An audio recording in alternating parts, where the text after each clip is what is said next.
শুভ্র ললাটে সাহসের তৃপ্তি, নয়নে করুণার ধার।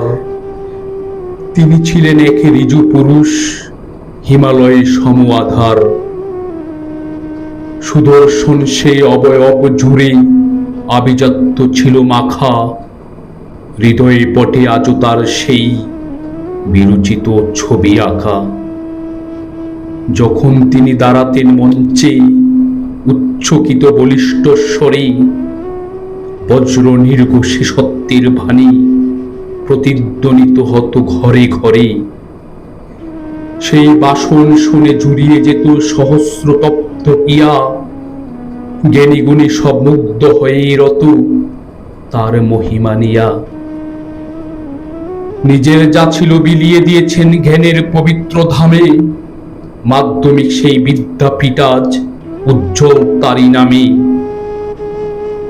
তিনি বলতেন, পরের ধনে দিও না চিত্রের ঠাই, সততার চেয়ে বড় সম্পদ এ ধরায় কিছু নাই। আচরণে যার মিশে ছিল মধু, ব্যবহারে ছিল আলো, মানুষের সেবা করতেই তিনি সবটুকু বেসেছেন বালু। স্বজন পরিজনে মুখরিত ছিল তার অবারিত আঙ্গিনা, খাওয়ানুতি যার পরম তৃপ্তি, যার ত্যাগের নাই তুলনা। আমাদের কানে আজও বাজে তার সেই ধ্রুব উপদেশ, সৎপথে থেকো পরোপকারেই মিলবে পরম রেশ। তিনি চলে গেছেন, রেখে গেছেন এক অনন্য জীবন দর্শন, যার প্রতিটা ধূলিকণা আজও করে মানবিকতা ভর্ষণ। মৃত্যু কি পারে মুছতে কখনো এমন মহৎ প্রাণ? তিনি তো বেঁচে আছেন প্রতিটি শিশুর বিদ্যাসুধার ঘানে।